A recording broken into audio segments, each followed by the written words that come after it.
do not joke around in matters of Allah's commands. Now, messengers do have a sense of humor. That is recorded and it's there. The Messenger ﷺ used to be humorous himself. There are many occasions where he laughed and made the Sahaba laugh and things like that. There are occasions of humor in other lives of prophets that are recorded in Qur'an as well. But when it comes to Allah's commands, that's not a joking matter. That is not a joking matter. Here, a very important lesson for all Muslims, especially in our time. There's a very deliberate desensitization of Muslims taking place. We don't see it at its face value because it's happening covertly. You know what it is? They'll make fun of a prophet. It won't even be Muhammadur Rasulullah sallallahu alaihi wasallam. They'll make fun of Jesus.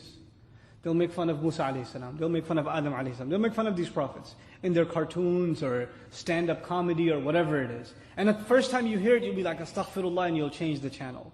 The next time around, it's not that bad. It's okay. Actually, it's kind of funny. And then they'll keep crossing the line until they get to the Messenger himself, sallallahu alaihi wasallam, right? And then they'll make one inappropriate remark about the Messenger, and Muslims will be in an uproar. But then they'll let the Muslims yell and scream for a while. Then a couple of months later, they'll do something again. So they'll have the satanic verses back in the day in the 80s, right? Then a few years later, then we might have something like the Danish cartoon.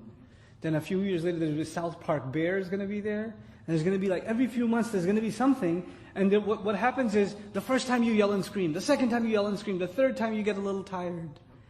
And you're not. What's being done is you're slowly being dulled.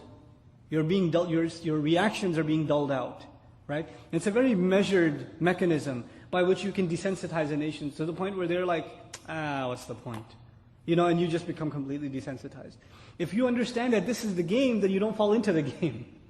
But you first have to understand the game is being played with us. A lot of Muslims we don't think of street smarts, we don't think of how these games are being played with the ummah and its sentiments at large. First of all, our reaction is not supposed to be emotional. Our reaction is supposed to be intellectual. And it's supposed to be in language.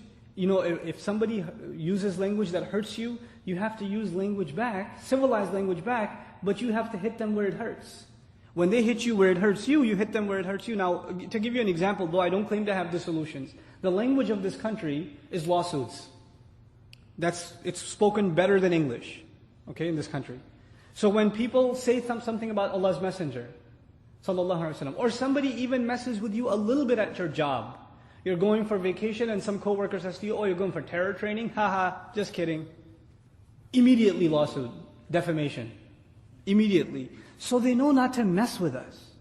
They know, because this is the only language they understand. The language that costs dollars, US dollars, that's the only ideology among the people who do this. And by the way, even if you study the strategy of those who did the South Park cartoon and whatnot, you know what their strategy was? Their cartoon ratings were going down. You do this, what's going to happen? Advertising money, they're on the news, everybody wants to watch the video, etc., etc. And the ratings go back up. We gave them the popularity. We handed it to them. Who was going to buy Salman Rushdie's book? The guy's a joker. Who was going to buy his book? The only thing that increased his sales is us, is our reaction to him, And now on the contrary, look at one of the more intelligent responses.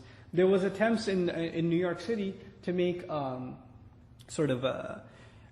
progressive or enlightened, reformed version of Islam where women lead prayer and things like that. You must have heard about that. Though the sister, from what I've heard, has made istighfar since and has retracted her position on the issue, the one who led the Jumu'ah prayer and whatnot. Initially, Muslims were going crazy and this and that and the other. But the Muslims in New York, guess what? There's a bunch of idiots. Let's just, don't pay them attention because that's all they live off of. So they stopped paying attention. And guess what? Disappeared. Now, that group even had a falling out within. The only thing unifying them was they made themselves appear like victims of this mass, effort of the orthodox Muslims that are trying to undermine their heroic efforts of reforming Islam. Muslims didn't pay attention and all their momentum was gone. We have to first of all pick our battles, and when we pick them, we have to fight them intelligently. We have to fight them intelligently. And this is something we have to learn to adapt. We can't be like guinea pigs. They can even, I can bet you they can have meetings where they say, when we do this, when we publish this cartoon, or air this episode, or make this comment on TV, etc., I can tell you right now what their reaction is going to be. They've got us figured out better than lab rats. you know.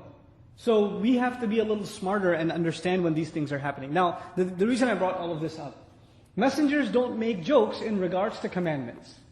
So when they said, are you taking us as a joke? What's the response of Musa alayhi salam? قَالَ أَعُوذُ بِاللَّهِ. First thing, I seek refuge in Allah. What does that tell us? That tells us that making jokes in regards to commandments of Allah is something very serious. And if you're engaged in it, you better seek the protection of Allah, because that can only be from shaitan. And then he says, أَنْ أَكُونَ مِنَ الْجَاهِلِينَ. I seek Allah's protection, His refuge, that I might become from those. Now the translation says ignorant. But jahil, part of the meaning of jahil is ignorant. But that's also ghafil, heedless, ignorant. Jahil actually is the opposite in Arabic of aqil. It's the ضد of aqil. Aqil in Arabic means someone who has control over their emotions. Jahil means someone who has no control over what they say and what they do. They have no restraints on them. So Musa alayhi salam says, if you think I am joking with you about what Allah commanded, then that would be an act of jahl. That would be an act of lack of restraint. I seek Allah's protection from ever being that way. قَالَ أَعُوذُ بِاللَّهِ أَنْ أَكُونَ مِنَ الْجَاهِلِينَ. Once again, my final point about this, just to relate something as a lesson to what we're facing right now. Among Muslims, especially among youth, certain things have become a joke. And they've become a joke with us, with American Muslim youth, because we see them as a joke in the larger society. For example, even in elementary school, and I'll just come out and say it because you guys have to know this stuff, jokes about homosexuality are common. It's a joke. You're acting gay, don't be gay, this and that, you're such a homo, etc., etc.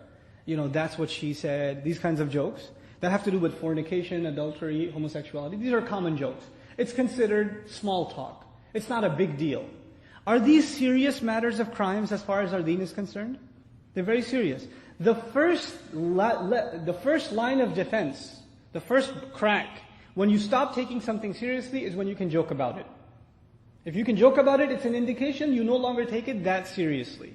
So when the society jokes about it, homosexuality was actually entered into mainstream culture in America. If you study history, it was entered by means of comedy.